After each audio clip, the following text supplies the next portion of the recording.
Assalamualaikum warahmatullahi wabarakatuh. Alhamdulillahi rabbil alamin. Wassalatu wassalamu ala asrafil anbiya'i wal mursalin Sayyidina Muhammadin wa ala alihi wa sahbihi ajmain. Ashhadu an la ilaha illallah al-malikul haqqul mubin wa ashhadu anna Muhammadan abduhu wa rasuluh sadiqul wa'dil amin. Subhanaka la ilma lana illa ma 'allamtana innaka antal alimul hakim. Subhanakallahumma rabbana wa bihamdika ashhadu an la ilaha illa anta astaghfiruka wa atubu ilaih. Astaghfirullahaladzim, astaghfirullahaladzim, astaghfirullahaladzim.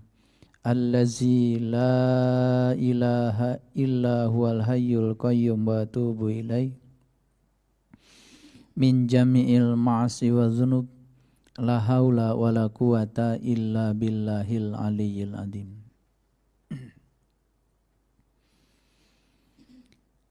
Kehidupan ini merupakan sebuah kehormatan yang diberikan Tuhan kepada kita. Mereka yang menyadari bahwa saat hidup Tuhan sedang melinggih dalam tubuhnya sebagai sebuah kehormatan, maka dia tidak akan pernah menyia-nyiakan kehidupan. Sebaik-baiknya manusia adalah yang berguna bagi dirinya sendiri dan orang banyak. Maka berlomba-lombalah untuk menjadi yang terbaik di mata Allah. Pikiran yang dianugerahi Allah, yang di dalamnya mengandung kecerdasan, itu merupakan sebuah sarana yang bisa meninggikan derajat manusia dibandingkan makhluk yang lainnya. Dan pikiran itu seperti parasut. Parasut itu baru berguna kalau terbuka. Ada orang yang latihan terjun payung. Kemudian saat di tengah perjalanan parasutnya tertutup. Maka orang itu pasti celaka. Tapi ketika parasutnya terbuka, ternyata parasut yang terbuka menyelamatkan orang itu. Sehingga dengan parasut yang terbuka dia bisa mengendalikan dirinya. Mau hinggap di mana, mau landing di mana, bisa dikendalikan dengan parasut yang terbuka. Pikiran yang tertutup biasanya sulit untuk diajak mengendalikan diri. Pikiran yang terbuka biasanya sangat mudah untuk diajak mengendalikan diri. Pertanyaan bagi pikiran adalah makanan yang luar biasa. Seperti makanan bagi tubuh kita. Tubuh kita kalau tidak diberikan nutrisi yang baik, biasanya tubuh kita juga sakit. Pikiran kalau tidak diberikan pertanyaan yang baik, yang bisa membebaskan dari kebodohan pikiran, pikiran juga akan sakit. Cuman sayang sekali banyak manusia yang tidak sadar kalau pikirannya sedang sakit. Padahal di dalam pikiran itu begitu banyak berjubel pertanyaan, rasa ingin tahu. Oleh karena itu, siapa yang paling berhasil memberdayakan pikirannya adalah mereka yang mengizinkan pikirannya untuk bertanya tanpa rasa takut. Karena pertanyaan bagi pikiran seperti kail yang dilemparkan ke laut menggunakan umpan. Kalau kita melemparkan kail pakai umpan ke laut, setidak-tidaknya ada harapan untuk mendapatkan ikan. Seberapa besar sih ikan yang akan kita dapat? Tergantung ya. Seberapa besar umpannya, seberapa baik kailnya, dan seberapa baik kualitas tali yang akan mengendalikannya. Oleh karena itu, di kesempatan yang penuh berkah ini, saya akan membuka pertanyaan untuk para sahabat sekalian yang memiliki keraguan-raguan di dalam kehidupan, yang memiliki kebingungan di dalam perjalanan hidupnya.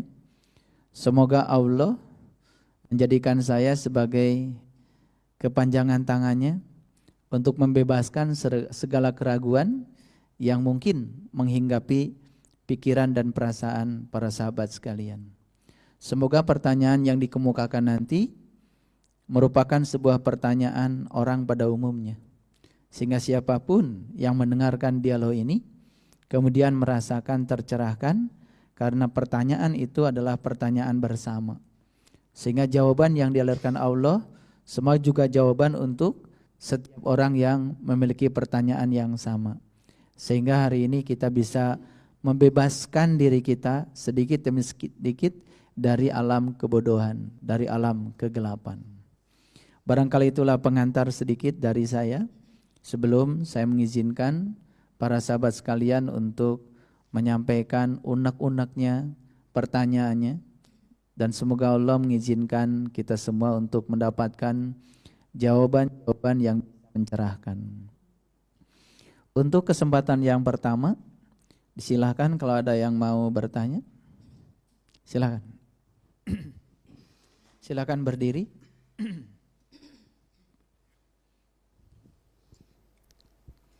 Baik, terima kasih atas waktunya Bapak.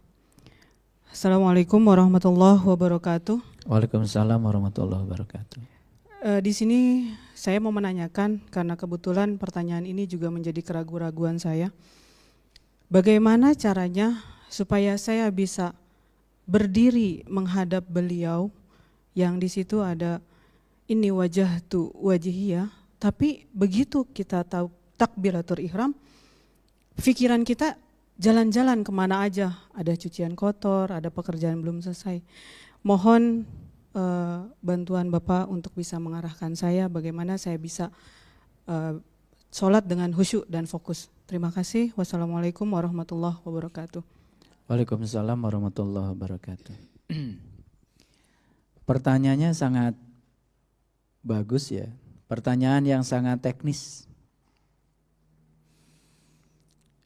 Dalam perjalanan spiritual saya juga pernah mengalami situasi yang seperti itu, di mana pikiran ini seperti kelinci, loncat sana loncat sini. Pikiran itu seperti monyet ya, lari ke sana lari ke sini. Memang itu sifatnya pikiran. Pikiran itu kalau tidak lari ke masa lalu, biasanya lari ke masa depan. Ketika dia lari ke masa lalu, pasti dia akan ya mengungkit-ungkit luka-luka masa lalu. Itu pikiran. Dan kalau dia berangkat ke masa depan, biasanya dia ya menerawang ke masa depan dengan penuh cemas dan khawatir. Dan pikiran yang semacam itu, yang loncat-loncat yang seperti itu, memang harus dikendalikan. Pikiran yang semacam itu harus diberi mainan. Dan pikiran itu tidak bisa ya dimatikan. Tapi pikiran itu harus diberi mainan. Saya kasih contoh supaya gampang. Kalau kita lihat anak kecil yang sedang tumbuh, usia 3, 4 tahun, 5 tahun, sedang tinggi-tingginya tuh egonya. Kalau dia sedang mengerjakan sesuatu, kemudian oleh kita dilarang, bukan berhenti dia. Pasti dia akan justru membuat perilaku yang berlebihan. Karena dia sedang membutuhkan perhatian. Hati-hati ya, ketika anak sedang mengerjakan sesuatu dilarang, kalau enggak nangis biasanya dia berontak. Dan pasti akan merasa benci kepada orang yang melarang. Kira-kira pikiran kita tuh seperti itu. Seperti anak yang sedang asik kemudian dikendalikan. Beda kalau dia dikasih mainan. Ketika dia sedang main sesuatu yang berbahaya, kemudian carilah sesuatu yang tidak berbahaya, dan kalau dia ditunjukkan sesuatu pada dia, membuat pikirannya menjadi terlupakan kepada yang berbahaya tadi. Lalu dia akan mengarahkan pikirannya kepada sesuatu yang oleh kita arahkan. Dan saat itu pasti dia akan berontak. Pasti dia akan mengikuti apa yang menjadi mau kita. Itu contoh pikiran. Itu sebabnya ya, mohon maaf ya, saya tidak tahu. Itu persoalan saya dulu. Saya pernah mengalami situasi yang seperti itu. Jadi kalau sholat itu, ketika tidak sholat, tidak banyak yang kita ingat. Tapi mendadak ketika kita mulai takbir dan sholat, kok yang kita ingat mendadak banyak. Semakin berusaha untuk tidak mengingat, justru semakin ingat. Karena pikiran begitu. Semakin berusaha untuk tidak berpikir, pikiran itu malah berpikir. Berusaha untuk tidak berpikir itu berpikir sebetulnya. Cuman banyak yang tidak disadari. Salat yang diajarkan di dalam ajaran Islam, seperti yang diperintahkan dalam Al-Quran, hati-hati. Itu bukan tujuan. Salat itu adalah sarana untuk mencapai tujuan. Jadi salat itu sarana, jembatan untuk mencapai tujuan. Lalu apa sih tujuannya salat? Kalau kita merefer kepada Al-Quran, kan perintah salat itu di Quran seperti ini. Aqimis shalah, dirikanlah salat. Inna salat tanha anil fahsya wal munkar. Sesungguhnya salat itu sarana supaya seseorang terbebas dari perbuatan keji dan munkar. Jadi salah ya, kalau salat kita menghitung rakaat salat. Merasa rakaatnya banyak lalu merasa pahalanya banyak. Padahal pahala salat yang paling nyata dalam hidup itu adalah perubahan yang terjadi pada diri kita. Ketika kesadaran kita semakin baik, ketika sudut pandang terhadap kehidupan semakin baik, baik sangka kepada Allah semakin naik, ketika kita bisa menerima perbedaan, ketika berhenti untuk menjustifikasi orang, itu dampak-dampak. Ketika orang merasa nyaman dengan pikiran, kata-kata dan perbuatan kita, itu dampak sholat. Lalu kenapa? Tadi kan keluhannya, kok saya ketika sholat, piring berantakan pun jadi teringat. Sesuatu yang tidak diingat sebelum sholat, ketika memulai sholat kok jadi ingat. Jangan-jangan masalah ini adalah masalah bersama ya.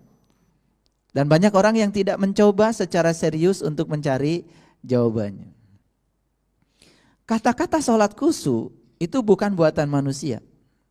Itu buatannya Allah. Jadi mohon maaf ya, saya akan merefer pada satu surat supaya kita punya acuan. Jadi kalau kita belajar sholat khusyuk, itu biasanya acuannya ada di Quran surat Al-Baqarah yang pertama. Akan menunjukkan Quran surat Al-Baqarah ayat yang ke-45. Ada kata-kata yang sangat luar biasa di situ. Mari kita baca sama-sama. A'udzubillahi minasyaitonirrajim. Bismillahirrahmanirrahim. Wasta'inu bisabri wassalah wa innaha lakabiratun illa alal khasiin. Di situ ada kata-kata khusyuk. Minta tolonglah kepada Allah dengan sabar dan sholat. Jadi cara minta tolong yang diajarkan Allah di Quran itu bukan ya Allah tolonglah aku, bukan. Kata Allah minta tolong itu dua, sabar dan sholat. Jadi sabar itu sebetulnya cara minta tolong yang paling luar biasa, yang paling jitu. Tapi berapa banyak orang yang sadar bahwa sebetulnya minta tolong itu dengan sabar. Saya kasih contoh yang sederhana ya. Bapak Ibu, pernah enggak bersimpati kepada orang karena kesabarannya? Misalnya gini, ada kita punya teman, sesusah apapun dia enggak pernah menceritakan kesusahannya. Sesulit apapun dalam kehidupannya, dia tidak pernah menceritakan kesulitannya kepada kita. Semakin dia diam dan tidak menceritakan kesulitannya, padahal kita tahu dia sulit, coba kita saja, kita nih manusia, punya rasa simpati enggak sama orang itu? Rasa simpati itu muncul karena kesabarannya. Berarti sabar yang ditunjukkan dia sebetulnya cara dia minta tolong sebetulnya. Dan kesabaran itu bukan untuk kita loh. Kesabaran itu untuk dirinya sendiri, lalu Allah yang Maha Sabar tiba-tiba memberikan intuisi kepada kita, karena di dalam diri kita juga ada bagian dirinya Allah, lalu kita menjadi bersimpati. Sebenarnya itu simpatinya Allah kepada dia lewat kita. Makanya minta tolonglah dengan yang pertama dengan sabar. Yang kedua, minta tolonglah dengan sholat. Jadi kalau kita merefer kepada Al-Quran, minta tolong yang luar biasa, yang tidak disadari oleh kita itu cuma dua. Satu sabar, dua sholat. Sekarang saya mau tanya, seberapa banyak sih kita mempraktekkan ini? Biasanya kalau minta tolong kita langsung